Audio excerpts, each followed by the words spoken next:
Hello and welcome to filler form. So कैसे सब लोग, आई होप सब ठीक होंगे, सब बढ़िया होंगे। So welcome in today's class. My name is Muddasir Amin. I am presenting here MCQ series regarding paper 1 UGC NET JRF. Okay, so आज का जो एमसीक्यू सीरीज रहेगा वो रहेगा लॉजिकल रीजनिंग पे। ठीक है, लॉजिकल रीजनिंग पे पूरे कंसेप्ट क्लियर कर लेंगे। इससे भी 5 क्वेश्चंस आ जाते हैं। आपका एग्जाम पोस्टपोन हो गया है, ठीक है। अब आपका इसका लाभ लीजिएगा, ठीक है। सो जितना हो सके आप रिवीजन कर लीजिएगा। अगर जहाँ पे आपको कंसेप्ट क्लियर नहीं है उसको रिवीजन करिए, उसको अच्छे से पढ़िए, ठीक है। सो और एमसीक्यू ज़्यादा से ज़्यादा आप अपने मतलब ज़्यादा ज़्यादा अटेम्प्ट कर लो एमसीक्यूज, ठीक है, और उनको समझो अच्छे से। Yes, good afternoon everyone.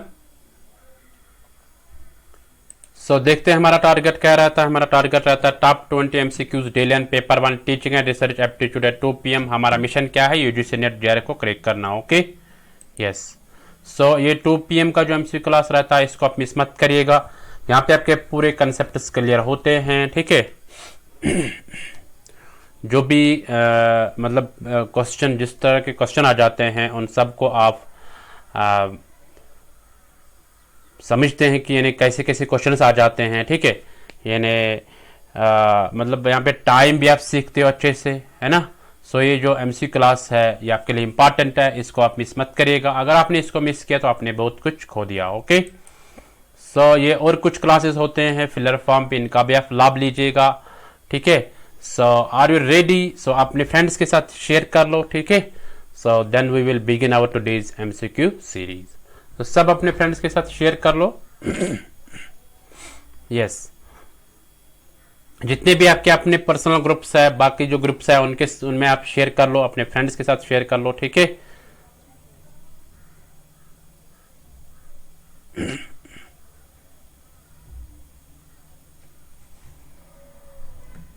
सो जो शेयर करेगा वो थम्स अप भी करेगा साथ में। Then we will begin our today's MCQ series.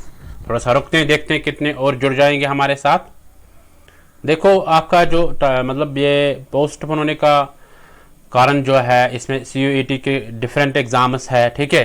सो मतलब आप चिंता मत करो। देखो यहाँ पे आपको एक क्या कहेंगे हम कि बेनिफिट ही मिला, ठीक है, क्योंकि आप रिवीजन करोगे और नॉलेज आपको यहाँ पे गेन हो जाएगी, ठीक है।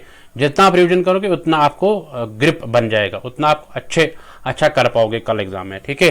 सो इसलिए आपको क्या करना है, आपको अच्छे से रिवीजन करना है, एमसीक्यूज अटेंड करने हैं, ठीक है। सो ताकि कल आपको कोई दिक्कत ना आ जाए। Okay, yes. So let's get started. So let's start our today's MCQ series. सो ये रहा आपके स्क्रीन में क्वेश्चन नंबर 1, इसको पढ़ो और आंसर कर लो। Consider the following propositions: A is human and mortal, B is human and mortal, C is human and mortal, D is human and mortal. Therefore all humans are mortal is an example of। तो ये किसकी example है?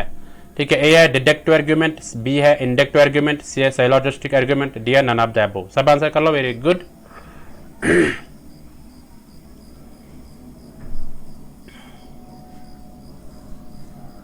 सबों का answer आना चाहिए, बहुत अच्छा।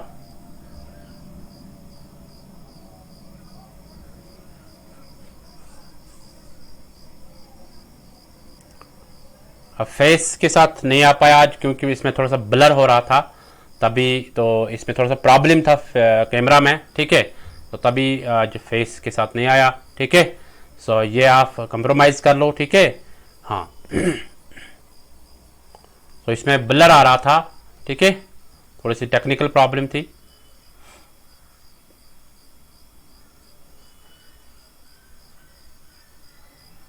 Good afternoon everyone. तो देखते हैं इसका आंसर क्या होगा। ये रहा आपके स्क्रीन पे इसका answer, B part is the correct answer, inductive argument. देखो इंडक्टिव आर्ग्यूमेंट क्यों आएगा ये आपको पता होना चाहिए। हम जाते हैं inductive argument particular to general या पर्टिकुलर टू यूनिवर्सल। पर्टिकुलर क्या है यहाँ पे, जैसे ए है एक ह्यूमन, ये पर्टिकुलर बन गया, ए पर्टिकुलर, बी एक ह्यूमन है, सी ह्यूमन है, डी ह्यूमन, तो ये सारे पर्टिकुलर बन गए। तो ये क्या है, मॉर्टल। मॉर्टल ये सारे हैं, मॉर्टल यानी पूरे जो है पूरी पॉपुलेशन जो है वो मॉर्टल है। सो अब जो ह्यूमन्स है वो मॉर्टल है। अब जो ये सारे ह्यूमन्स है, ये एक एग्जांपल है, या ये पर्टिकुलर एक है, ठीक है। सो ये सारे ह्यूमन्स जो है ये मॉर्टल है। हमने एनिमल्स को नहीं ले लिया, हमने बर्ड्स को नहीं लिया, हमने खाली ह्यूमन्स को ले लिया। सो दैट मीन्स एक पर्टिकुलर है। इस तरह ये मॉर्टल है। मॉर्टल मीन्स कि सब मतलब सबों के लिए है मॉर्टल, है ना। तो ये ध्यान में रखना आप अच्छे से, ठीक है। यानी अगर पर्टिकुलर, हाँ अगर पर्टिकुलर तो जनरल होगा, तब हम बता सकते हैं कि ये क्या है, इंडक्टिव आर्गुमेंट है या इंडक्टिव रीजनिंग भी कह सकते हैं, ठीक है। यहां पे हमें आर्गुमेंट बताना है लॉजिकल रीजनिंग में, ठीक है। सो हमने यहां पे बता दिया है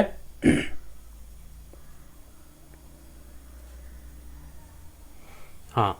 सो यहाँ पे हमने बता दिया ये इंडक्टिव। अगर यहाँ पे मतलब जनरल टू पर्टिकुलर हो सकता, तब डिडक्टिव आर्गुमेंट बन सकता था, ठीक है। सो ये वाला इंडक्टिव आर्गुमेंट है, ठीक है। ऑल ह्यूमन्स पर्टिकुलर है, ये मॉर्टल है, ठीक है। मतलब इनको मॉर्टल क्या होता है, मॉर्टल होता है मतलब जब किसी की डेथ हो जाए, ठीक है। हाँ, जो जो मरते हैं, ठीक है, जिनकी डेथ होती है, सो वो मॉर्टल होते हैं, ठीक है। हाँ, सो सारे ह्यूमन्स उनको सबों को मरना है एक ना एक दिन, ओके, यस। सो ये इंडक्टिव आर्गुमेंट है। So I hope you got it. चलते क्वेश्चन नंबर 2 पे इसको पढ़ लो और आंसर कर लो। Which of the following describes a valid deductive argument with true premises. यानी आपको बताना है यहाँ पे कौन सा डिस्क्राइब करता है वैलिड डिडक्टिव आर्गुमेंट। एक valid deductive argument with true premises, यानी उसमें ट्रू प्रीमाइसेस होते हैं, ठीक है। आर्गुमेंट जो है वो भी वैलिड है, प्रीमाइसेस वो भी दोनों ट्रू होंगे। तो उसको क्या बोलेंगे हम, ए साउंड, बी अनसाउंड, सी फैलेशियस, डी एम्बिग्यूटी।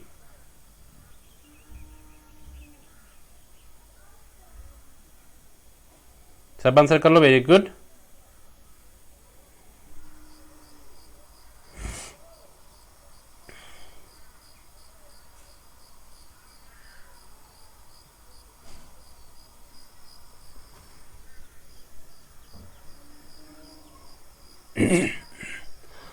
कहना क्या यहाँ पे आपको बताना है कि यानी आर्ग्यूमेंट जो होगा वो डिडक्टिव है, वो भी वैलिड है, और प्रीमाइसेस वो भी ट्रू है। तो इसको क्या बोलेंगे हम, ठीक है। हाँ, कौन सा इनमें से कौन सी टर्म ऐसी है जो इसको डिस्क्राइब करता है अच्छे से। चलो सब आंसर कर लो, वेरी गुड। साउंड है, अनसाउंड है, फैलेशियस है, एम्बिग्यूटी। यहाँ पे वो वाले साउंड नहीं, आवाज जो निकालते हैं ना हम, आवाज जो है वो वाले साउंड नहीं है, या अनसाउंड ये भी मतलब कोई आवाज नहीं आएगी, तो ये वो वाली आवाज नहीं है। ये थोड़े से डिफरेंट है, मैं आपको बताऊंगा अभी। पहले हम आंसर देखते हैं। तो देखते हैं इसका आंसर क्या होगा। A part is the correct sound. देखो साउंड का मतलब क्या है साउंड का मतलब है कि जो वैलिड होगा। हम कहते हैं ना कि sound mind present in sound body, sound mind present in sound body. क्या मतलब है इसका कि यानी जो जिसका जो हेल्दी माइंड होगा, वो हेल्दी माइंड किस में होगा, एक हेल्दी बॉडी में। जब हेल्दी बॉडी होगी तब हेल्दी माइंड भी होगा, ठीक है। सो दैट मीन्स कि ये रिलायबल होता है, वैलिड होता है, ठीक है। सो इसी तरह जो यहाँ पे डिडक्टिव आर्गुमेंट वो वैलिड होता है, ट्रू होता है, और प्रीमाइसेस भी ट्रू होते हैं, वैलिड होते हैं, रियल होते हैं, ठीक है। सो दैट मीन्स ये साउंड है, okay. So I hope you got it. अगर ये इनवैलिड हो सकते तब ये अनसाउंड बन सकता है, ठीक है। So I hope you got it. चलते क्वेश्चन नंबर 3 पे इसको पढ़ लो और आंसर कर लो। A deductive argument is sound if and only if it is. एक डिडक्टिव आर्गुमेंट साउंड हो सकता है कब कब ये साउंड हो सकता है ये बताना आपको। Valid and all its premises are true, B invalid and all its premises are true, C is valid and one of the premises is false, D is valid and its conclusion is false. सब answer कर लो, very good.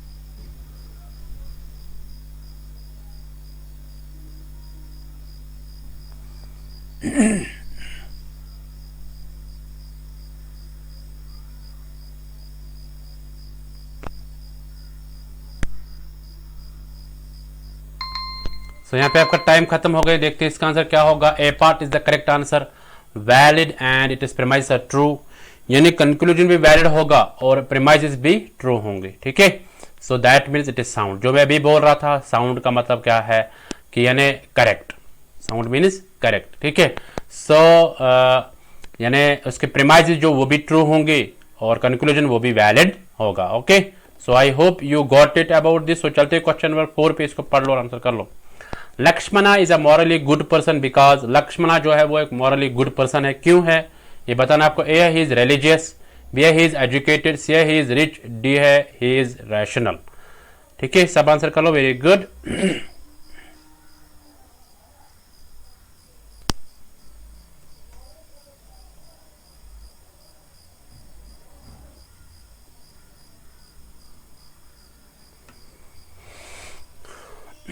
Lakshmana जो है वो है morally good person, क्यों है ये बताना आपको।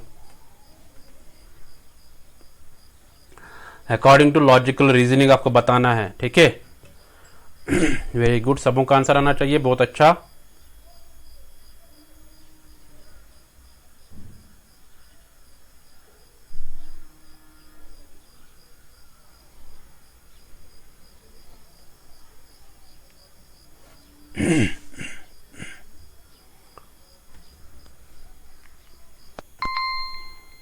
यहाँ पे आपका टाइम खत्म हो गया। देखते हैं इसका आंसर क्या होगा। D part is the correct answer. D part क्या है, ही इज रैशनल, वो रैशनल है। ठीक है, सो लक्ष्मणा जो है मॉरली गुड पर्सन है, क्यों, वो रैशनल है। रैशनल का मतलब क्या है कि यानी वो जो भी बात बोलता है, ठीक है, वो सोच समझ के बोलता है, उसमें कोई ना कोई रीजन होता है, कोई ना कोई लॉजिक उसमें होता है। ठीक है, तभी वो रैशनल है। Okay, so morally good person है। मॉरली गुड पर्सन जो होगा वो एक्सपीरियंस बेस पे होगा। ठीक है, yes, so I hope you got it about this. So चलते क्वेश्चन 5 पे, इसको पढ़ लो और आंसर कर लो। In terms of nature both the premise and conclusion of an argument are, तो अगर हम नेचर की बात करेंगे, दोनों प्रीमाइस और कंक्लूजन जो होता है एक आर्गुमेंट का, वो क्या होते हैं, वो कमांड्स होते हैं या प्रीपोजिशन बोलते हैं उनको, या एक्सक्लेमेशंस बोलते हैं या क्वेश्चंस बोलते हैं। सब आंसर कर लो, वेरी गुड।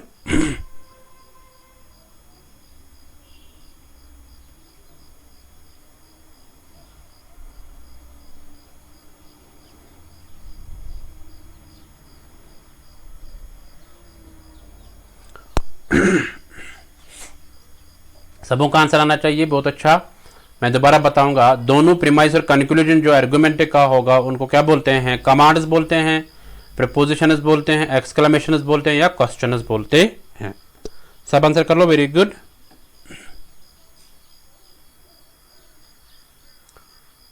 अगर हम नेचर को देखेंगे, ठीक है, वो बताना आपको।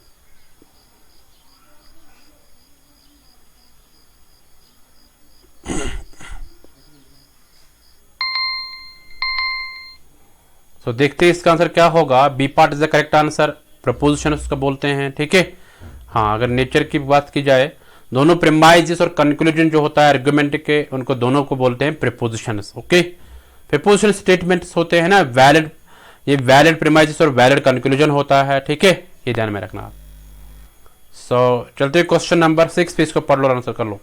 विच of the following denotes statement of relation between two terms, यानी इनमें से कौन सा डिनोट करता है एक स्टेटमेंट को जो दिखाता है रिलेशन बिटवीन टू टर्म्स, दो टर्म्स के बीच में जो रिलेशन दिखाता है।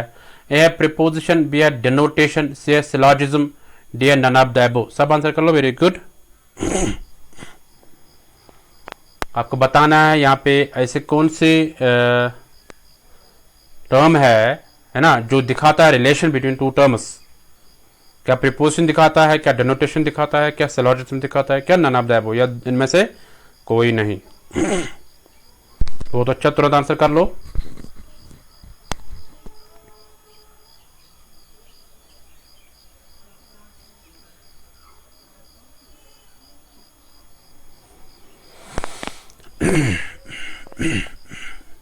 देखो ये इजी क्वेश्चंस है, मतलब लॉजिकल रीजनिंग से 5 क्वेश्चंस आ जाते हैं। ठीक है, तो इनको आप अच्छे से ये भी कर लो।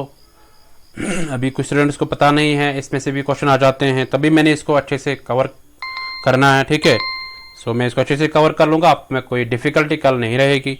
तो देखते हैं इसका आंसर क्या होगा। A part is the correct answer, proposition is the correct answer. So इनमें से कौन सा डिनोट करता है कि ये जो दिखाता है रिलेशन बिटवीन टू टर्म्स, यानी दो में रिलेशन दिखाता है, तो वो है proposition. Okay, so I hope you got it about this. चलते क्वेश्चन नंबर 7 पे, इसको पढ़ लो और आंसर कर लो। Structure of a logical argument is based on, जो लॉजिकल आर्गुमेंट का स्ट्रक्चर होता है वो किस पे बेस होता है, किसके आधार पे होता है। A formal validity, B a material truth, C a linguistic expression, ठीक है, D a aptness of examples. आप सब आंसर कर लो, वेरी गुड।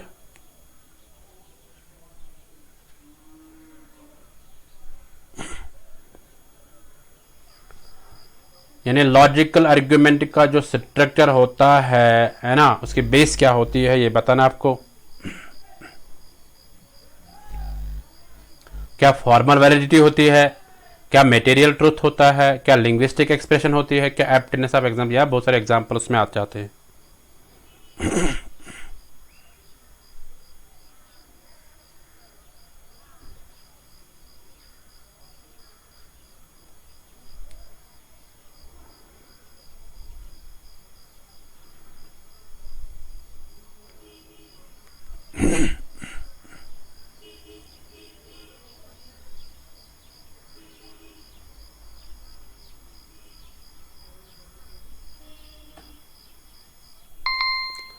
यहाँ पे आपका टाइम खत्म हो गई। देखते हैं इसका आंसर क्या होगा। A part is the correct answer, formal validity.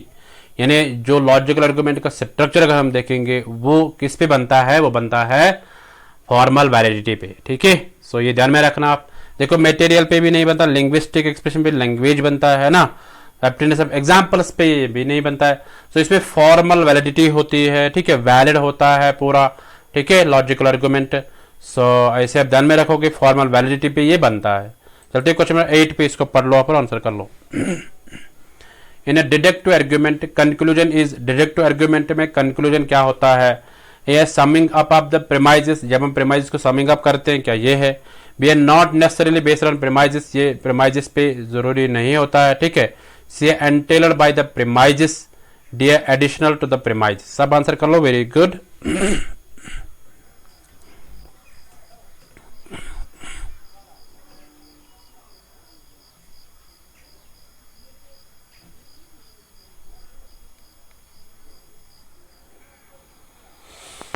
Deductive argument में जो कंक्लूजन क्या रहता है, कंक्लूजन क्या होता है, ठीक है।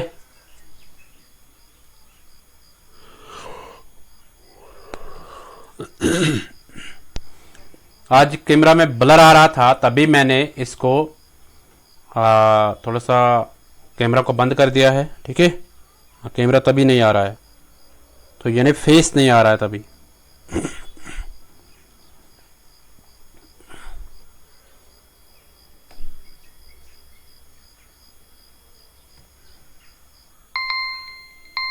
तो देखते हैं इसका आंसर क्या होगा। ये आपके स्क्रीन पे इसका आंसर सी पार्ट। तो सी पार्ट क्या है, एंटेलर बाय द प्रेमाइजेस। ये पिछली बार भी हमने किया था, है ना। हाँ, पिछली बार भी हमने ये क्वेश्चन किया था। सो जो डिडक्टिव आर्गुमेंट होता है उसमें कंक्लूजन जो रहता है वो रहता है प्रेमाइजेस का, ठीक है। यानी उसकी बेस होती है प्रेमाइजेस पे। ओके, सो ध्यान में रखना इसको आप।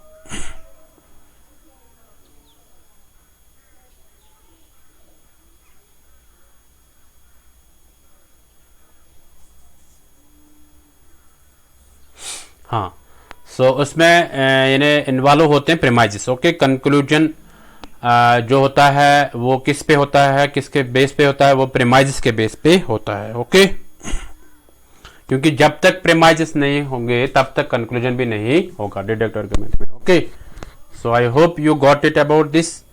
सो ये पिछले बार में मैंने ये क्वेश्चन बोला था। So very good. सो ऐसे आप ध्यान में रखो। चलते क्वेश्चन नंबर 9 पे, इसको पढ़ लो और आंसर कर लो।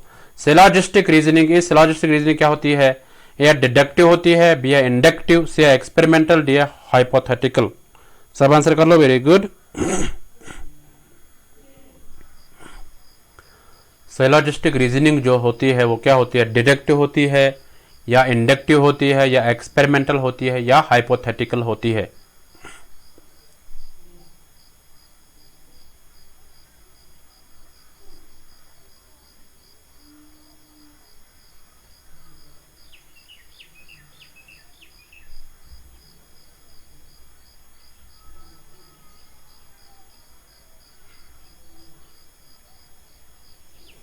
सबों का आंसर आना चाहिए, बहुत अच्छा।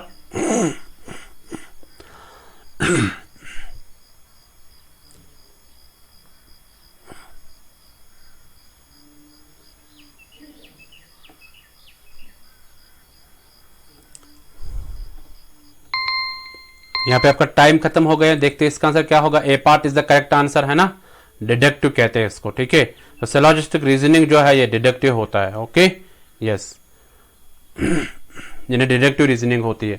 तो वो क्या होता है, डिडक्टिव रीजनिंग का मतलब क्या है कि यानी जनरल टू पर्टिकुलर हम जाते हैं, ठीक है, हाँ, general to particular.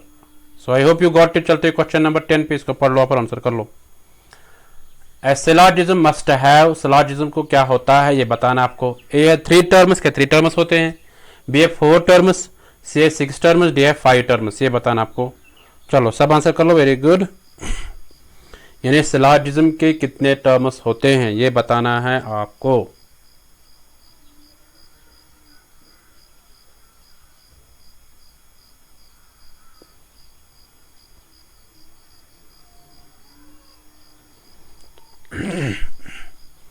Syllogism must have, syllogism को क्या होता है यानी कितने टर्म्स होते हैं। 3 टर्म्स, 4 टर्म्स, 6 टर्म्स, 5 टर्म्स। अगर आपने पढ़ा होगा अच्छे से तब आपको कोई डिफिकल्टी नहीं होगी, है ना। यहाँ पे आप अच्छे से कर पाओगे इसको। फिर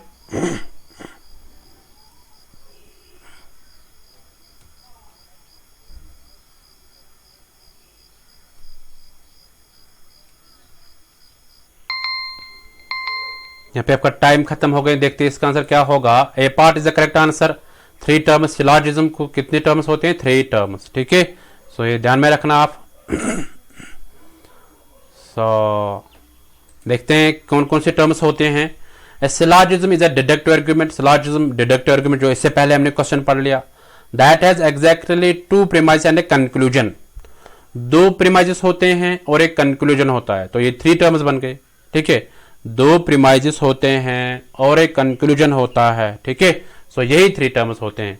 सो a categorical syllogism is constructed entirely out of a categorical propositions. A categorical syllogism बनता है पूरे तरीके से कैटेगोरिकल प्रीपोजिशंस पे।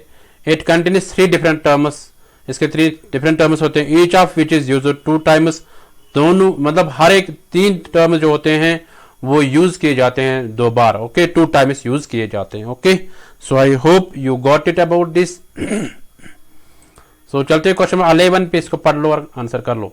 The 2 kinds of propositions are, 2 type यानी 2 काइंड्स के प्रीपोजिशंस कौन कौन से हैं। ए है कन्नोटेटिव डेनोटेटिव, बी है कैटेगोरिकल कंडीशनल, सी है both A and B, D है नन ऑफ द अबव। सब आंसर कर लो, वेरी गुड। 2 तरह के प्रीपोजिशंस है, 2 काइंड्स के प्रीपोजिशंस है, वो कौन कौन से ये बताना आपको।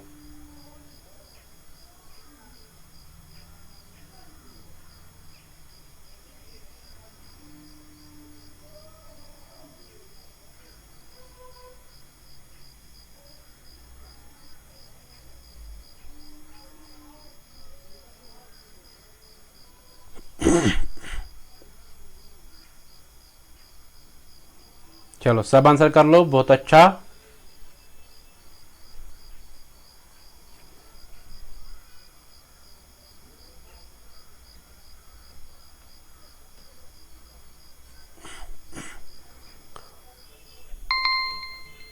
सो देखते हैं इसका आंसर क्या होगा। यार आपके सिग्निफिकेंट भी इसका आंसर बी पार्ट। सो बी पार्ट का कैटेगोरिकल कंडीशनल, यानी 2 काइंड प्रीपोजिशंस होते हैं, एक होता है कैटेगोरिकल, दूसरा होता है कंडीशनल, ओके।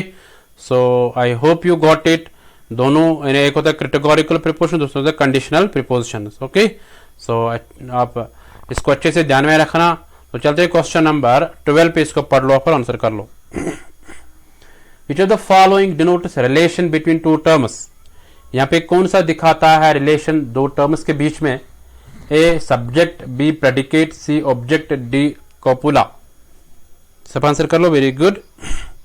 यानी कौन सी ऐसी टर्म है जो दिखाता है 2 टर्म्स के बीच में रिलेशनशिप, ठीक है। अगर सब्जेक्ट और प्रेडिकेट होगा, इसके बीच में रिलेशनशिप जो दिखाता है वो कौन सी है। या 2 टर्म्स होंगे या 2 सेंटेंसेस होंगे आपस में, तो उनको एक रिलेशनशिप दिखाता है, वो कौन सा है। A subject, B a predicate, C a object, D है कपूला। मैंने एक पिछले बार मैंने ये क्वेश्चन करवाया था। ओके, सो इसको आप अटेंड अच्छे से कर लो। देखते हैं कौन करेक्ट आंसर करेगा। बहुत अच्छा, ऐसे आंसर कर लो सब।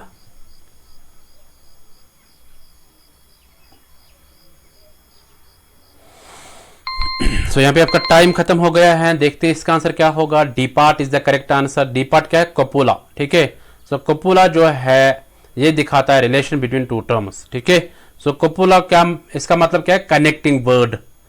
हम बोलते हैं ना कंजक्शन, इंग्लिश में अगर हम बोलते हैं कंजक्शन, कंजक्शन का मतलब क्या होता है? कनेक्टिंग वर्ड, जो दो के बीच में मिलाएगा आप, यानी एंड है, बट है, और है, नेदर है, नॉर है। ठीक है, सो ये जो है ये है कनेक्टिंग वर्ड्स।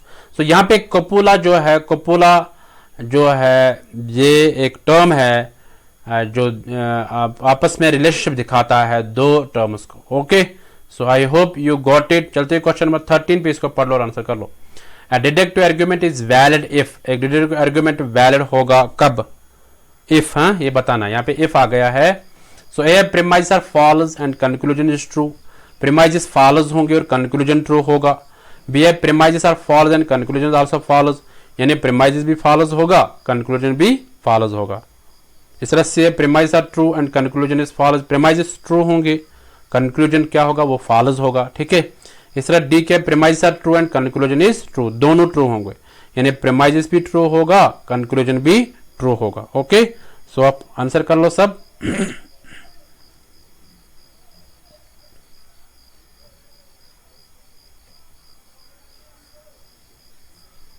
यानी डिडक्टिव आर्गुमेंट कब वैलिड होगा ये बताना आपको।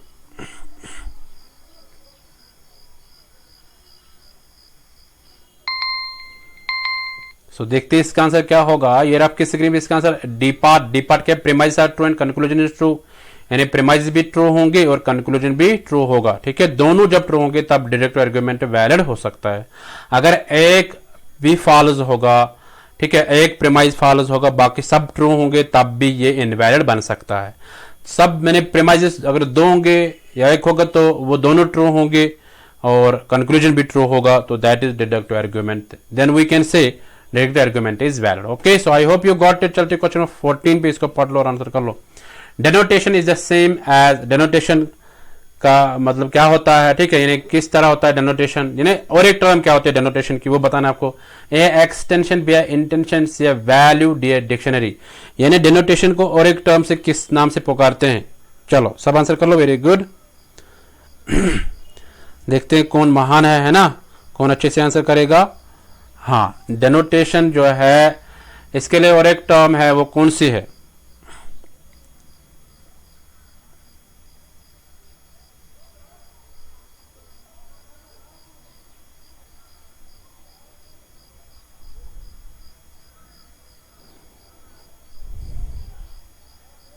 वेरी गुड, सबों का आंसर आना चाहिए, बहुत अच्छा।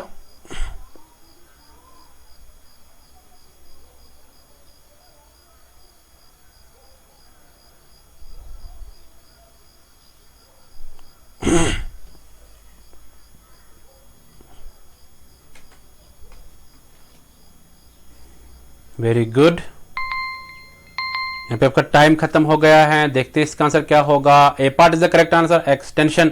सो डेनोटेशन का मतलब डेनोटेशन जो है ये सेम होता है एक्सटेंशन जैसे। देखो डिक्शनरी नहीं आएगा, कुछ स्टूडेंट बोलते हैं डिक्शनरी आएगा, सो डिक्शनरी नहीं आएगा। अगर डिक्शनरी मीनिंग होगा तब डेनोटेशन हम बोल सकते हैं, बट यहाँ पे ऑनली डिक्शनरी, डिक्शनरी होती है एक डिक्शनरी।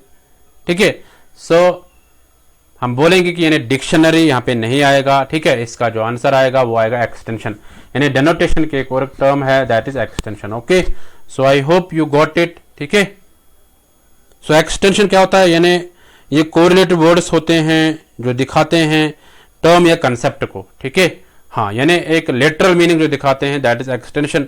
इस तरह डेनोटेशन भी लिटरल मीनिंग दिखाता है, डिक्शनरी मीनिंग दिखाता है। डिक्शनरी खाली नहीं है, अगर डिक्शनरी मीनिंग होगा तब ये हो सकता है। ठीक है, so I hope you got it. चलते क्वेश्चन 15 पे, इसको पढ़ लो और आंसर कर लो। The function of suggesting qualities possessed by the objects is known as, यानी जो फंक्शन हम दिखाते हैं कुछ यानी क्वालिटीज़ की, तो ऑब्जेक्ट से दिखाते हैं तो उसको क्या बोलते हैं? एवेलुएटिंग बी है डिनोटिंग से कनोटिंग डी है मीनिंग। सब आंसर कर लो, वेरी गुड।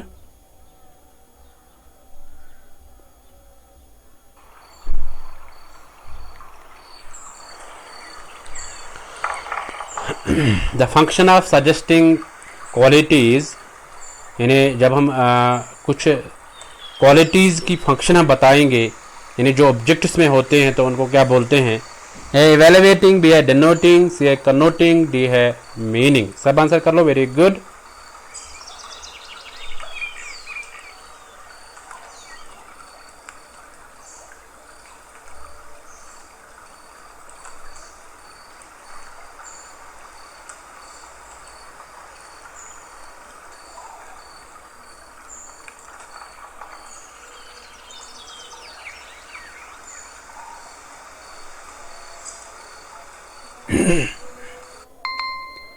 यहाँ पे आपका टाइम खत्म हो गया। देखते हैं इसका आंसर क्या होगा। C part is the correct answer, connoting. ठीक है, so connoting is the term reference for qualities possessed by the objects is known as connoting. Okay, यानी उसमें क्वालिटीज दिखाते हैं, वैल्यूज दिखाते हैं। ठीक है, हाँ, ये ध्यान में रखना आप। सो चलते क्वेश्चन 16 पे, इसको पढ़ लो और आंसर कर लो। Connotation is the same as, connotation किस जैसे है? या इंटेंशन, बी है एक्सटेंशन, सी है वैल्यू, डी है मीनिंग। सब आंसर कर लो, वेरी गुड।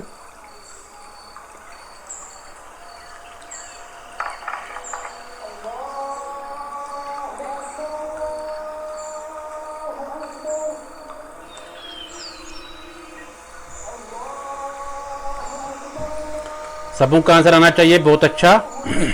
सो कनोटेशन सेम है, किस जैसे सेम है? इंटेंशन, एक्सटेंशन, वैल्यू या meaning.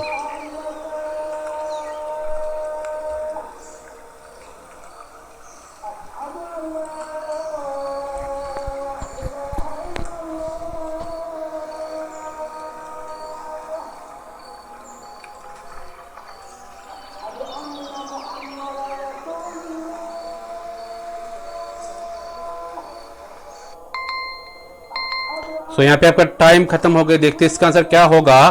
A part is the correct answer, intention. देखो, जो डेनोटेशन है उसका मतलब है एक्सटेंशन, सो जो कनोटेशन है उसका मतलब है इंटेंशन। ओके, सो इंटेंशन जो है ये दिखाता है एक रिलेशनल स्कीमा। ठीक है, सो यहाँ पे कनोटेशन में जो हम वैल्यूज दिखाते हैं, ठीक है, इमोशंस दिखाते हैं, सो दैट इज कनोटेशन। जो स्कीमास होते हैं, है ना, उसमें एक हम बोलेंगे कि यानी कनोटेशन को और एक टर्म है दैट इज इंटेंशन, और डेनोटेशन के लिए एक्सटेंशन। ओके, सो इसको आप ध्यान में रखना। सो चलते हैं क्वेश्चन नंबर 17 पे, इसको पढ़ लो और आंसर कर लो। In a categorical proposition the predicate is either affirmed or denied of the subject. एक कैटेगोरिकल प्रीपोजिशन अगर हम बताएंगे, है ना, so the predicate is either affirmed or denied of the subject. जो प्रेडिकेट होता है या तो वो कंफर्म माना जाता है या उसको नहीं माना जाता है सब्जेक्ट के द्वारा। ठीक है, हाँ, सब्जेक्ट के लिए तो वो कैसे नहीं मानते हैं? कंडीशनली या अनकंडीशनली या इमोशनली या नन ऑफ द अबव। यानी एक कैटेगोरिकल प्रीपोजिशन है हमारे पास, ठीक है, उसमें जो प्रेडिकेट है या तो उसको कंफर्म किया जाता है, माना जाता है, या तो उसको नहीं माना जाता है, डिनाई किया जाता है विद सब्जेक्ट। ठीक है, सो कंडीशनली या अनकंडीशनली या इमोशनली या नन ऑफ द अबव। सब आंसर कर लो, वेरी गुड। आपके पास टाइम है, अगर आपको समझना है तो आप समझो, 40 सेकंड है आपके लिए। ओके, सो अच्छे से आंसर कर लो सब। Very good.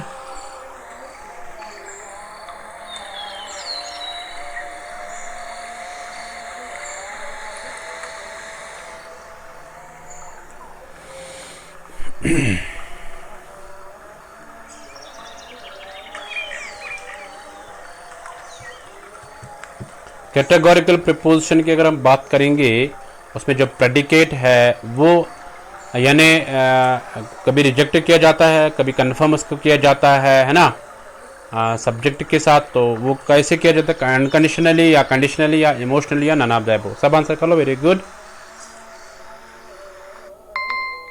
सो देखते हैं इसका आंसर क्या होगा। ये आपके स्क्रीन में इसका आंसर ए पार्ट क्या है, अनकंडीशनली। सो अनकंडीशनली इसको डिनाई किया जाता है, यानी रिजेक्ट किया जाता है या कंफर्म किया जाता है। Okay, so I hope you got it. चलते क्वेश्चन नंबर 18 पे, इसको पढ़ लो और आंसर कर लो। The proposition if you work hard you will succeed, एक प्रीपोजिशन है, अगर आप अच्छा मेहनत करोगे, अच्छे से मेहनत करोगे, यू विल सक्सीड, आप कामयाब हो जाओगे। इज एन एग्जाम्पल ऑफ, ये किसकी एग्जाम्पल है? A categorical proposition, B a conditional proposition, C a negative proposition, D a preemptive proposition. सब आंसर कर लो, वेरी गुड। एक प्रीपोजिशन है कि if you work hard you will succeed, अगर आप मेहनत करोगे आप कामयाब हो जाओगे, तो ये किसकी एग्जाम्पल है ये बताना आपको। चलो सब आंसर कर लो, वेरी गुड।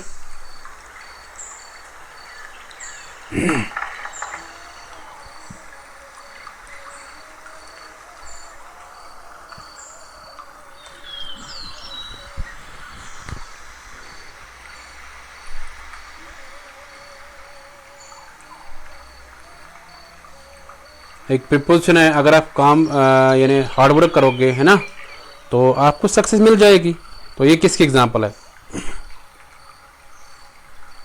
बहुत अच्छा, तुरंत आंसर कर लो ऐसे। देखो जिन्होंने वीडियो को अभी तक लाइक नहीं किया वो वीडियो को लाइक कर लो, ठीक है। यस,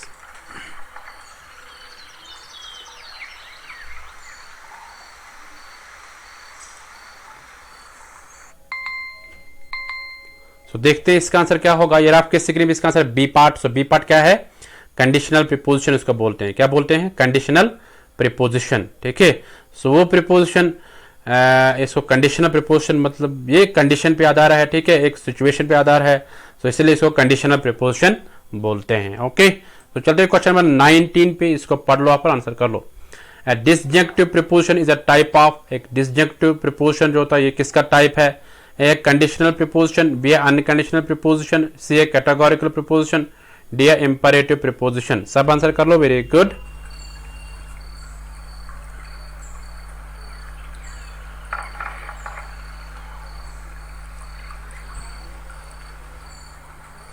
एक डिसजंक्टिव प्रीपोजिशन जो है ये किसका टाइप है?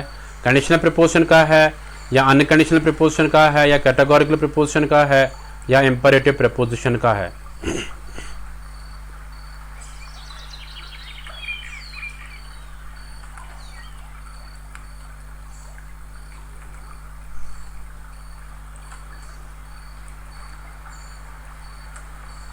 वेरी गुड, सब आंसर कर लो, बहुत अच्छा।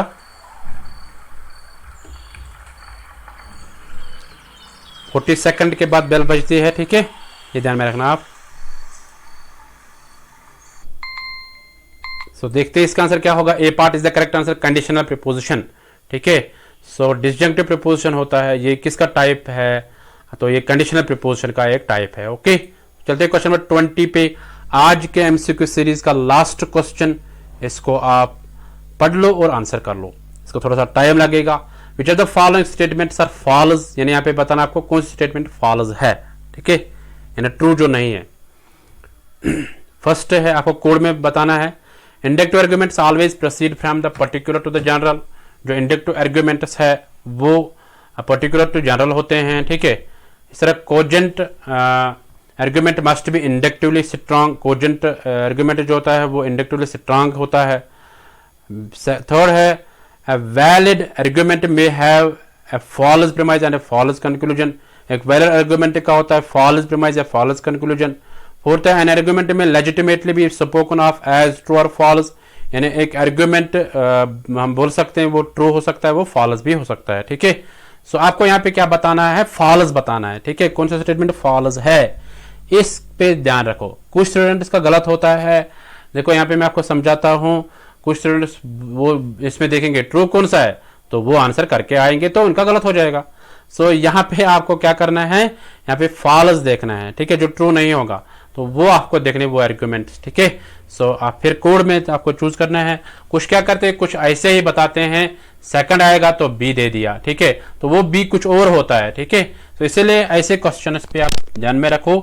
सो आपको गलत नहीं होना चाहिए, ठीक है। सो आपके लिए हम करते हैं। सो आप आंसर कर लो अच्छे से, इसका थोड़ा टाइम लगेगा, सब आंसर कर लो अच्छे से।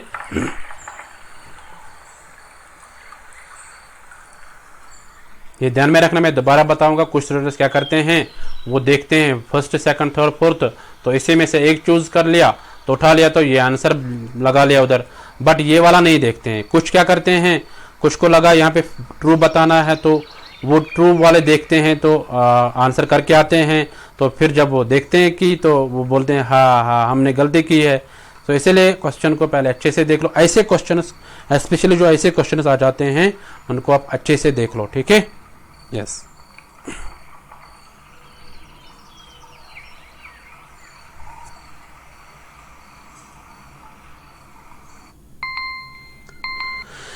सो यहाँ पे आपका टाइम खत्म हो गया है। देखते हैं इसका आंसर क्या होगा। C part is the correct answer. अब देखो खुद ही कितनों ने गलत किया है, कितनों ने सही किया है, ठीक है।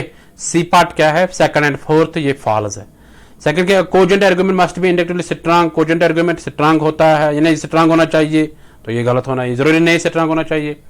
इस तरह फोर्थ, एन आर्गुमेंट में लेजिटिमेटली भी स्पोकन ऑफ एज ट्रू और फॉल्स, यानी आर्गुमेंट हम बता सकते हैं ये ट्रू हो सकता है, ये फॉल्स हो सकता है, ठीक है। हाँ, तो इन्हें ट्रू स्टेटमेंट में भी बता सकते हैं, फॉल्स स्टेटमेंट में भी बता सकते हैं, okay. So second and fourth जो है ये इसका आंसर आएगा, तो C part is the correct answer. बाकी जो दो है फर्स्ट एंड थर्ड, ये दोनों ट्रू है, ठीक है। Inductive argument must always proceed particular to general, तो ये ठीक है, ठीक है। वैलिड आर्गुमेंट में have false premise and false conclusion, तो ये भी हो सकता है कभी कभार वैलिड आर्गुमेंट का फॉल्स प्रीमाइज या फॉल्स कंक्लूजन हो सकता है, ओके।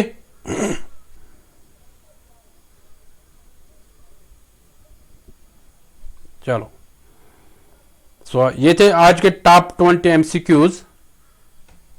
एक सेकंड, इसको मैं कंफर्म कर लूंगा, यानी जो वैलिड आर्गुमेंट उसका फॉल्स प्रीमाइज हो सकता है, फॉल्स कंक्लूजन हो सकता है।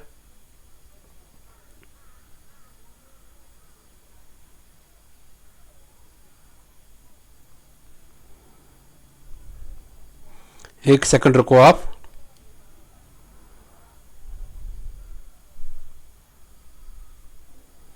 False premise and false conclusion,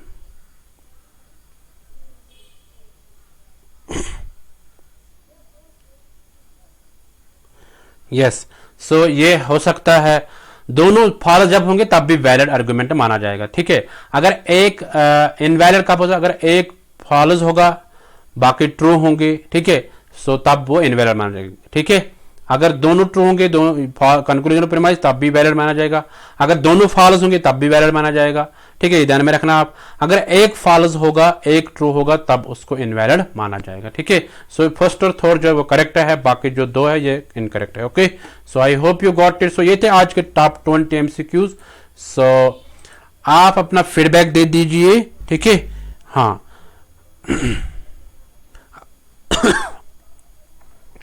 आपका जो फीडबैक है वो इंपॉर्टेंट है, ठीक है, यस। सो कुछ स्टूडेंट्स फीडबैक देते हैं, थोड़ा सा देखते हैं इसके related.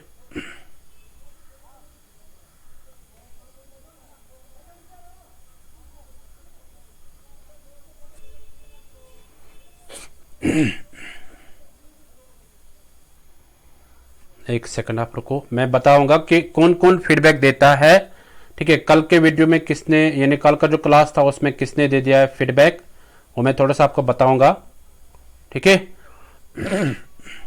So if you want to stay updated with new job postings, set your job.